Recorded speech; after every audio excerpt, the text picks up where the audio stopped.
Asian cup বাছাই পর্বে বাংলাদেশের পরবর্তী ম্যাচ কবে এবং কার বিপক্ষে বিস্তারিত জানুন পুরো ভিডিওতে। এশিয়ান কাপ বাছাই পর্বে আরেকটি গুরুত্বপূর্ণ ম্যাচ খেলতে মাঠে নামতে যাচ্ছে বাংলাদেশ জাতীয় ফুটবল দল।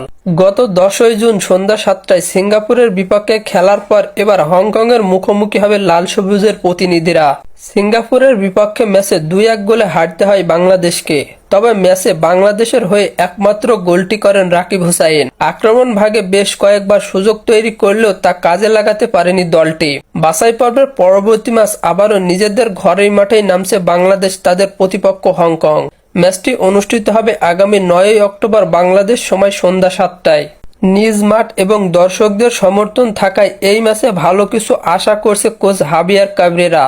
হংকং বর্তমান র্যাঙ্কিংয়ে বাংলাদেশের চেয়ে কিছুটা এগিয়ে থাকলেও ঘরের মাঠের সুবিধা কাজে লাগিয়ে চমক দেখাতে পারে বাংলাদেশ। বাংলাদেশের কোচ হাবিয়ার কাবরেরা জানিয়েছেন, আমাদের সিঙ্গাপুরের ম্যাচে কিছু খেলোয়াড়দের ঘাটতি ছিল।